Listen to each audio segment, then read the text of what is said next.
భద్రాచల సీతారాముల కళ్యాణం ప్రత్యక్ష ప్రసారంపై అనుమానాలు కలుగుతున్నాయి. ఏటా భద్రాద్రి సీతారాముల కళ్యాణం అత్యంత వైభవంగా జరుగుతుంది. దశాబ్దాలుగా లైవ్ టెలికాస్ట్ నిర్వహిస్తున్నారు.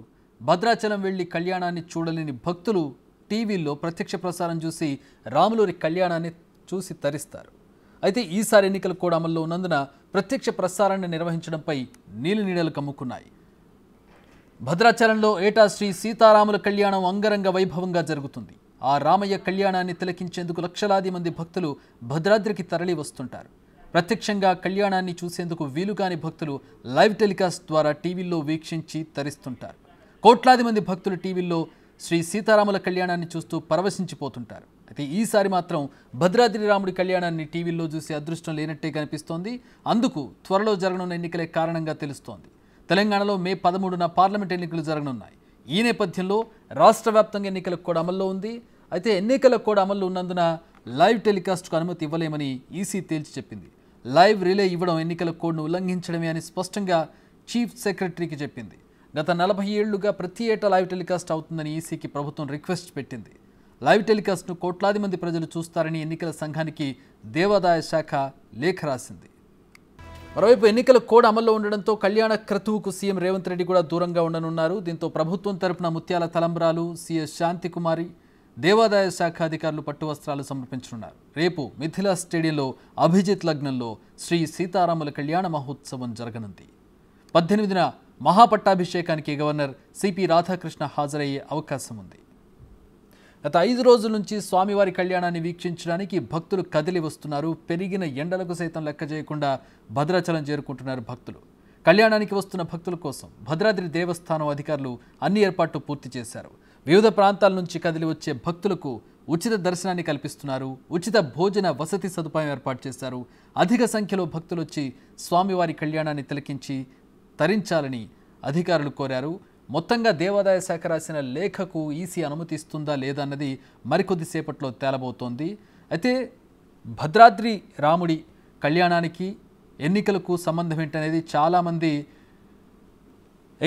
ఎక్స్ప్రెస్ చేస్తున్నటువంటి అనుమానం. అటు వాడాల కోటేశ్వర శర్మ గారు మనకి జూమ్లో అందుబాటులో ఉన్నారు. మనకి మాట్లాడదాం దీని మీద. కోటేశ్వరరావు గారు నమస్తే. సార్, ఎన్నికల కోడ్ను చూపించి ప్రస్తుతం భద్రాద్రి కళ్యాణాన్ని, రాముల వారి కళ్యాణానికి సంబంధించి ప్రత్యక్ష ప్రసారాలు చేయకూడదనేది ఎలక్షన్ కమిషన్ ఆదేశాలు. దీని మీద అంటే ప్రభుత్వం రిక్వెస్ట్ పెట్టింది, దేవాదాయ శాఖ కూడా రిక్వెస్ట్ పెట్టింది. దానికి ఇంకా నిర్ణయాలు రావాల్సి ఉంది. బట్ యాజ్ ఆఫ్ నౌ అయితే లైవ్ టెలికాస్ట్ చేయకూడదు. ఏంటి దీని మీద మీ అభిప్రాయం? ప్రధానంగా బిగ్ టీవీ వీక్షకులకు, బిగ్ టీవీ యాజమాన్యానికి, యావత్ తెలంగాణ రాష్ట్రము, ఆంధ్ర రాష్ట్ర ప్రేక్షకులందరికీ కూడా ముందస్తుగా శ్రీరామనవమి పండుగ శుభాకాంక్షలు. భగవంతుడి నామస్మరణతో మనం ఈ కార్యక్రమంలోకి ముందుకెళ్దాం. ఓం దాశరథాయ విద్మహే సీతావల్లభాయ ధీమహి తన్నో శ్రీరామచంద్ర ప్రచోదయాత్. హరి ఓం. మనకు కృతయుగము, త్రేతాయుగము, ద్వాపర యుగము, కలియుగము అంటే అన్ని యుగాలలో మనకు ఆదర్శము శ్రీరామచంద్ర స్వామి వారి యొక్క కళ్యాణ మహోత్సవము. కానీ కొన్ని సంవత్సరాలుగా అనేక ప్రభుత్వాలు వచ్చాయి, అనేక ప్రభుత్వాలు వెళ్ళిపోయాయి. కానీ ఈ సంవత్సరం ఎన్నికల కోడ్ ఉంది అన్న కారణం చేత ప్రత్యక్ష ప్రసారాలు ఆపడం అనేది ఎంతవరకు హిందూ ధర్మం పైన ఎలక్షన్ కమిషన్ వారికి ఎంత పరిస్థితి ఉందో మనం కూడా గమనించగలగాలి. కనుక ఈ రాజకీయ నాయకులు వస్తూ ఉంటారు, ఈ పాలకులు వస్తూ ఉంటారు, పోతూ ఉంటారు. కానీ రామ కళ్యాణము అనేటువంటిది నిత్యము జరుగుతూ ఉండబడిన కార్యక్రమం కనుక దయచేసి వారు కూడా అర్థం చేసుకొని అందరికీ ప్రత్యక్ష ప్రసారం ఏర్పాటు చేయవలసిందిగా హిందూ భగవద్బంధులుగా, అదే కాకుండా దేవాలయాల్లో నిత్యము మేము అర్చనలు చేస్తూ, యాగ కార్యక్రమాలు చేస్తూ అందరికీ దగ్గర అవ్వాలని ఎలా ఉంటుందో రామ కళ్యాణం ప్రతి ఇంట్లో అందరూ చూడాలనేటువంటిది మన అందరి సంకల్పము. ఇంటింటా రాముడు, కోదండ రాముడు, ఆ కళ్యాణ రాముడు, సకల గుణాభిరాముడు.